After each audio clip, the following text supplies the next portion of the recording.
Hello friends, my name is Pinky Kumari and I welcome you all on my YouTube channel Genesis Political Science.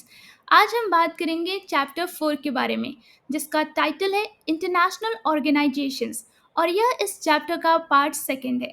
आपसे मेरा ये request है कि इस video को देखने से पहले आप इसका पार्ट 1 ज़रूर देखें और हम फॉलो कर रहे हैं NCERT text book that is contemporary world politics. Before I start this video, I want to say thank you to all the 41 subscribers for trusting this channel. चलिए इस चैप्टर को एक सिंपल और इजी तरीके से समझने की कोशिश करते हैं। इस वीडियो में हम बात करेंगे first evolution of the United nation, second reform of the United Nation after the cold war जैसे टॉपिक्स के बारे में। आप अपनी स्क्रीन पे देख रहे हैं पेज नंबर 48। ये एक स्क्रीनशॉट है जो कि आपके एनसीईआरटी टेक्स्ट बुक का है। आपसे मेरा ये रिक्वेस्ट है कि इस वीडियो को जब भी देखें अपने एनसीईआरटी टेक्स्ट बुक के साथ बैठें। चलिए इस पेज पे क्या कंटेंट लिखा है उसे एक सिंपल और इजी तरीके से समझने की कोशिश करते हैं। Evolution of the United nation मतलब कि संयुक्त राष्ट्र के विकास के बारे में सबसे पहले हम बात करेंगे। After world war first people wanted an international group to prevent future wars मतलब कि प्रथम विश्व युद्ध के बाद लोग भविष्य में होने वाले युद्धों को रोकने के लिए एक अंतर्राष्ट्रीय संगठन चाहते थे। This led to the creation of the League of Nations. इससे लीग ऑफ नेशंस की स्थापना हुई। But it failed to stop World War II that took place between 1939 to 1945, which caused more deaths and destruction.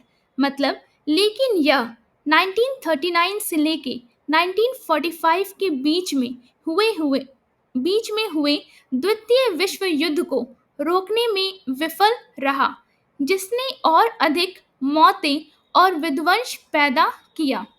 After the war मतलब कि युद्ध के बाद the United Nations means UN was formed in 1945 to replace the League of Nations. संयुक्त राष्ट्र यानी UN की स्थापना 1945 में लीग ऑफ नेशंस की जगह हुई। The picture shows a poster from the world war second. तो हम कह सकते हैं इस पेज पे एक पिक्चर बना है जो कि एक पोस्टर को शो कर रहा है।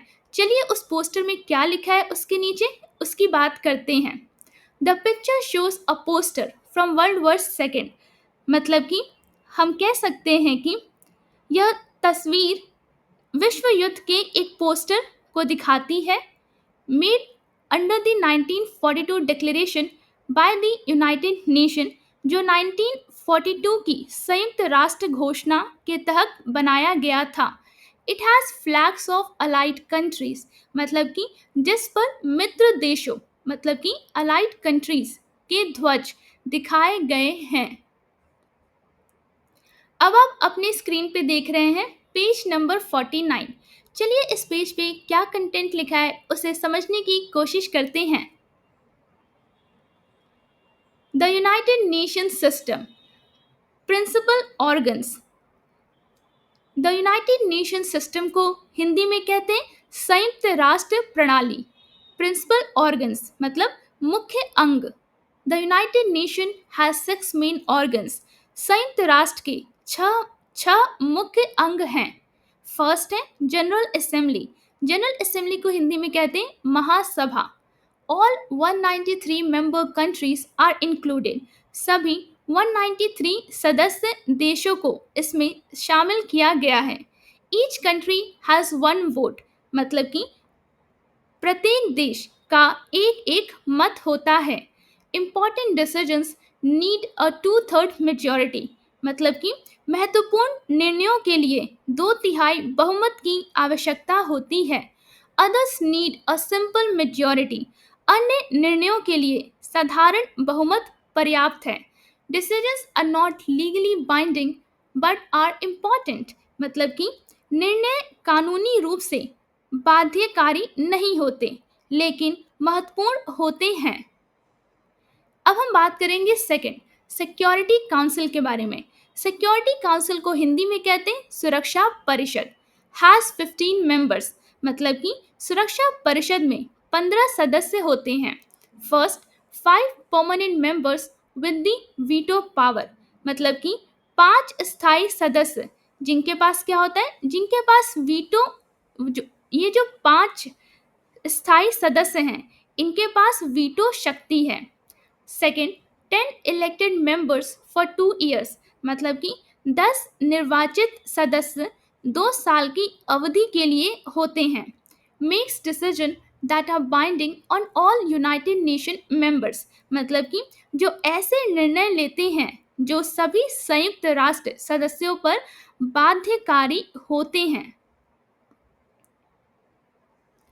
Third, international court of justice, मतलब कि अंतरराष्ट्रीय न्यायालय। 15 जजेस इलेक्टेड फॉर 9 ईयर्स, मतलब कि 15 न्यायाधीशों का मंडल होता है। Chosen by general Assembly and Security Council, मतलब कि जिन्हें 9 वर्षीय कार्यकाल के लिए महासभा, मतलब कि जनरल असेंबली, और सुरक्षा परिषद, मतलब कि सिक्योरिटी काउंसिल द्वारा चुना जाता है। Based in the Hague, that is in the Netherlands, यह न्यायालय हेग, द हेग अर्थात नीदरलैंड में स्थित है। फोर्थ, अब हम बात करेंगे सेक्रेटेरिएट के बारे में, मतलब कि सचिवालय के बारे में। Staff that runs the United nation, मतलब वह स्टाफ जो संयुक्त राष्ट्र को चलाता है। Headed by the secretary general who is appointed for a 5 year term, मतलब कि हम कह सकते हैं कि जिसका नेतृत्व महासचिव, मतलब कि सेक्रेटरी जनरल करते हैं, जिन्हें 5 वर्षीय कार्यकाल के लिए नियुक्त किया जाता है। अब हम बात करेंगे fifth, that is economic and social council के बारे में, मतलब कि आर्थिक और सामाजिक परिषद। 54 मेंबर्स इलेक्टेड फॉर 3 ईयर्स, मतलब कि इसमें 54 सदस्य होते हैं जिन्हें 3 वर्षीय कार्यकाल के लिए चुना जाता है। Works on economic, social and cultural issues, मतलब कि यह आर्थिक, सामाजिक और सांस्कृतिक मुद्दों पर कार्य करते हैं। Sixth, ट्रस्टशिप council. अब हम बात करेंगे ट्रस्टशिप काउंसिल के बारे में। Looked after the trust territories, जो ट्रस्टशिप काउंसिल होता है यह ट्रस्ट क्षेत्रवासी, मतलब कि ट्रस्ट टेरिटरीज की देख रेख करती है। Stopped work in 1994 when Palau became independent, मतलब कि इनका कार्य 1994 में रुक गया जब पलाऊ स्वतंत्र हुआ। अब हम बात करेंगे अदर बॉडीज के बारे में, मतलब कि अन्य निकाय के बारे में।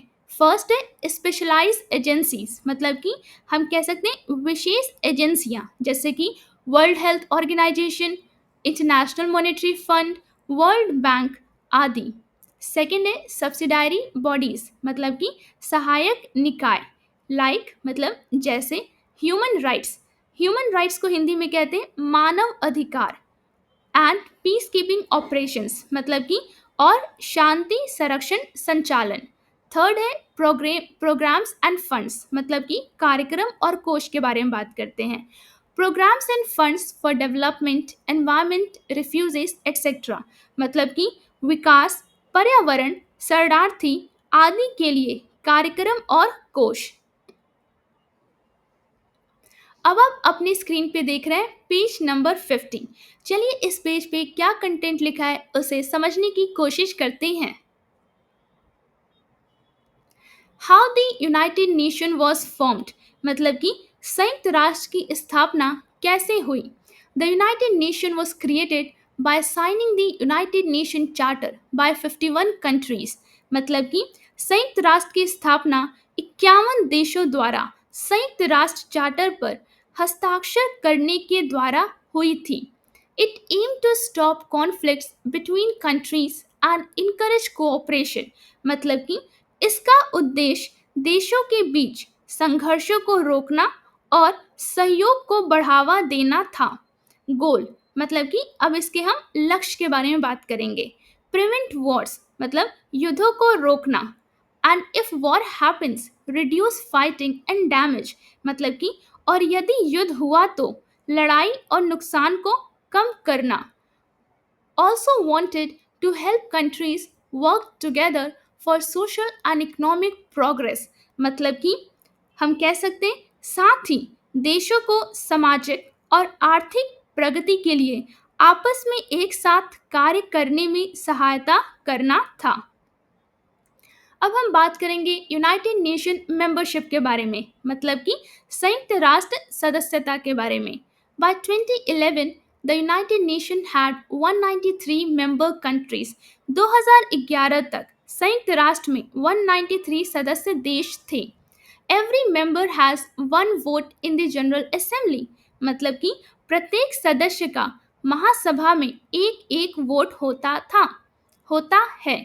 In the Security Council, there are five permanent members, that is USA, Russia, UK, France and China।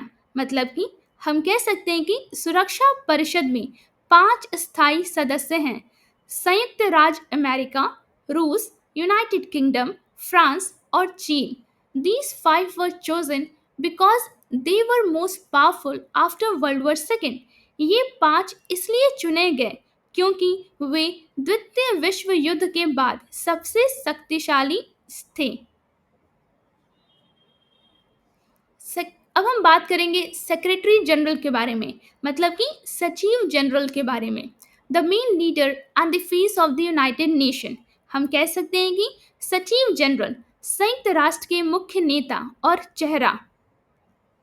Current at that time Antonio Guterres since 2017। तो हम कह सकते हैं कि वर्तमान में जो हमारे सेक्रेटरी जनरल हैं उनका नाम है एंटोनियो गुटरेस, जो कि 2017 से हैं। He was earlier prime minister of Portugal. मतलब वे पूर्व में पुर्तगाल के प्रधानमंत्री थे। The secretary general is chosen to represent the United Nation. सचिव जनरल को संयुक्त राष्ट्र का प्रतिनिधित्व करने के लिए चुना जाता है। What does the United Nation do? मतलब कि संयुक्त राष्ट्र क्या करता है? The United Nation works on peace and security issues in General Assembly and Security Council. मतलब कि हम कह सकते हैं कि संयुक्त राष्ट्र महासभा, मतलब कि जनरल असेंबली और सुरक्षा परिषद, मतलब कि सिक्योरिटी काउंसिल में शांति और सुरक्षा से संबंधित कार्य करता है। Works on social and economic issues through. हम बात कर रहे हैं यह सामाजिक और आर्थिक मुद्दों पर काम करता है। फर्स्ट है WHO, मतलब वर्ल्ड हेल्थ ऑर्गेनाइजेशन। इसको हिंदी में कहते हैं विश्व स्वास्थ्य संगठन। सेकंड है UNDP, मतलब कि यूनाइटेड नेशंस डेवलपमेंट प्रोग्राम। इसे हिंदी में कहते हैं संयुक्त राष्ट्र विकास कार्यक्रम। थर्ड है UNHRC, मतलब कि United Nations human rights council. Third है UNHRC, मतलब कि human rights commission, United nation human rights commission. इसको हिंदी में कहते हैं संयुक्त राष्ट्र मानव अधिकार कमीशन कह सकते हैं। फोर्थ है UNHCR, मतलब कि जो रिफ्यूजी से रिलेटेड है, इसका फुल फॉर्म है United Nations high commissioner for refugees, मतलब कि संयुक्त राष्ट्र शरणार्थी उच्च युक्त। फिफ्थ है यूनिसेफ, मतलब कि यूनाइटेड नेशंस चिल्ड्रंस फंड। इसे हिंदी में कहते हैं संयुक्त राष्ट्र बाल कोष। सिक्स्थ है यूनेस्को, मतलब कि United Nations educational scientific and cultural organisations. इसे हिंदी में कहते हैं संयुक्त राष्ट्र शिक्षात्मक, वैज्ञानिक एवं सांस्कृतिक संगठन। Reform of the United Nation after the cold war. अब हम बात कर रहे हैं शीत युद्ध के बाद संयुक्त राष्ट्र में सुधार के बारे में। The United Nations needs to adapt and reform to meet new challenges. मतलब कि संयुक्त राष्ट्र को नई चुनौतियों का सामना करने के लिए अनुकूलित और सुधारित करने की आवश्यकता है। टू मेन रिफॉर्म्स एरियाज, मतलब कि 2 मुख्य सुधार क्षेत्र। फर्स्ट है change United nation structure and processes, मतलब कि संयुक्त राष्ट्र की संरचना और प्रक्रियाओं में परिवर्तन। दूसरा है review issues under United Nations responsibility, मतलब कि उन मुद्दों की समीक्षा जो संयुक्त राष्ट्र की जिम्मेदारी में आते हैं। Many countries agree reforms are needed, but no agreement on how to do it. मतलब कि कई देश मानते हैं कि सुधारों की आवश्यकता है, लेकिन यह नहीं सहमत हैं कि इसे कैसे करना है। अब आप अपनी स्क्रीन पे देख रहे हैं पेज नंबर 51। चलिए इस पेज पे क्या कंटेंट लिखा है उसे समझने की कोशिश करते हैं। What is agreed and what is not, मतलब कि क्या सहमति है और क्या नहीं।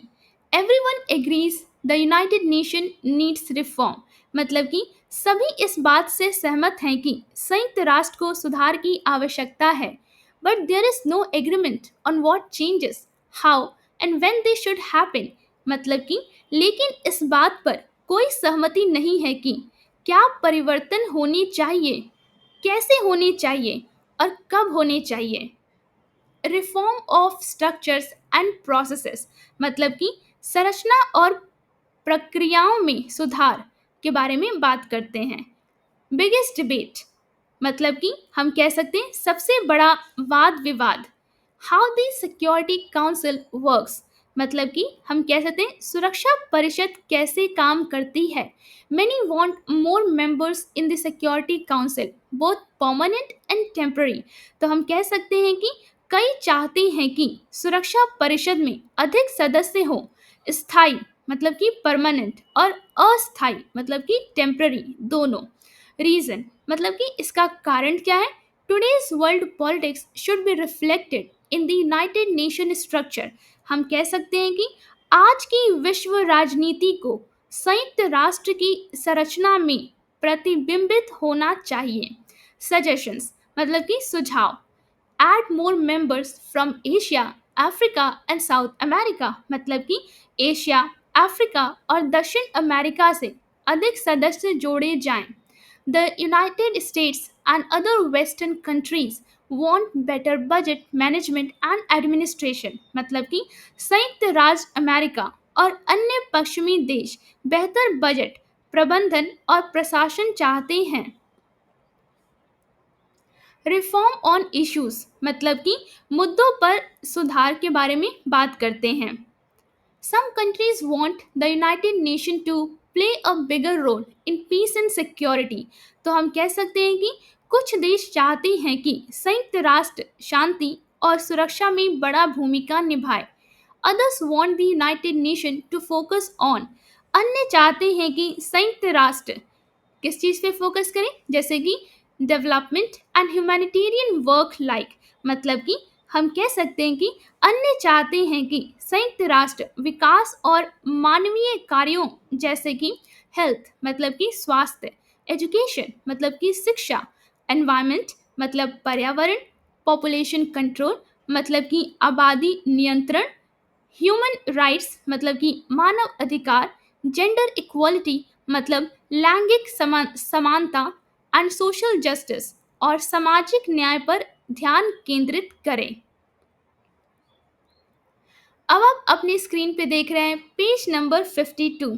चलिए इस पेज पे क्या कंटेंट लिखा है उसे समझने की कोशिश करते हैं।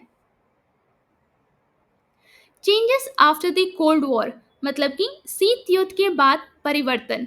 फर्स्ट है द सोवियत यूनियन कोलैप्स्ड, मतलब कि सोवियत संघ विघटित हो गया या फिर हम कह सकते हैं सोवियत संघ ढह गया। सेकेंड है the United states became the strongest power, मतलब कि संयुक्त राज्य अमेरिका सबसे मजबूत शक्ति बन गया। थर्ड है Russia and the United states now have more cooperative relationship, मतलब कि रूस और संयुक्त राज्य अमेरिका अब अधिक सहयोगात्मक संबंध रखते हैं। फोर्थ है China is growing fast as a big power, मतलब कि चीन एक बड़ी शक्ति के रूप में तेजी से बढ़ रहा है। India is also growing quickly, मतलब भारत भी तेजी से बढ़ रहा है। Fifth ASEAN economies are developing at an unprecedented rate, मतलब कि हम कह सकते हैं आसियान अर्थव्यवस्थाएं अभूतपूर्व दर से विकसित हो रही हैं। सिक्स है many new countries join the United Nation after becoming independent from the Soviet Union और communist states in eastern Europe. मतलब कि कई नए देश संयुक्त राष्ट्र में शामिल हुए जब वे सोवियत संघ या पूर्वी यूरोप के कम्युनिस्ट राज्यों से स्वतंत्र हुए। 7. The world now faces new challenges like, मतलब दुनिया अब नए चुनौतियों का सामना कर रही है, जैसे जेनोसाइड। जेनोसाइड को हिंदी में कहते हैं नरसंहार। नरसंहार, चलिए जेनोसाइड को थोड़ा समझते हैं। नरसंहार या फिर इसे आप कह सकते हैं जाति संहार या फिर कह सकते हैं जन संहार। इसका मतलब होता है नरसंहार ऐसा व्यवस्थित और जानबूझकर किया गया कृत्य है जिसका उद्देश्य किसी विशेष जातीय, धार्मिक, नस्लीय या राष्ट्रीय समूह को पूरी तरह या आंशिक रूप से नष्ट कर देना होता है। और इसे हम सरल भाषा में कहें तो हम कह सकते हैं कि नरसंहार अर्थात जेनोसाइड का मतलब होता है लोगों के एक बड़े समूह की जानबूझकर हत्या करना। अब आगे बढ़ते हैं सिविल वॉर। सिविल वॉर को हिंदी में कहते हैं गृह युद्ध। एथनिक कॉन्फ्लिक्ट्स मतलब कि जातीय संघर्ष। टेररिज्म मतलब आतंकवाद। न्यूक्लियर वेपन्स मतलब परमाणु हथियार। क्लाइमेट चेंज मतलब जलवायु परिवर्तन। एनवायरमेंटल डैमेज मतलब पर्यावरणीय क्षति। एंड डिजीजेस मतलब और रोग। In 1989, end of the Cold War, big question arose। मतलब कि 1989 और शीत युद्ध के अंत में बड़े प्रश्न उठे, जैसे कि फर्स्ट है, is the United Nation doing enough? क्या संयुक्त राष्ट्र पर्याप्त कार्य कर रहा है? Second, is it ready to handle new problems? क्या यह नए समस्याओं से निपटने के लिए तैयार है? Third, what reforms are needed to make it work better? मतलब इससे बेहतर काम कराने के लिए क्या सुधारों की आवश्यकता है? उम्मीद करती हूँ इस वीडियो में जो कंटेंट था वो आपको एक सिंपल और इजी तरीके से समझ में आया होगा। अगर वीडियो अच्छा लगा हो तो लाइक और सब्सक्राइब करना ना भूलिए। शेयर जरूर करें और अपने दोस्तों को भी इस चैनल के बारे में बताइए। कमेंट्स में अपनी राय ज़रूर दें। बेल आइकन पे क्लिक करें ताकि अगला वीडियो मिस ना हो। मिलते हैं नेक्स्ट वीडियो में, तब तक के लिए थैंक यू।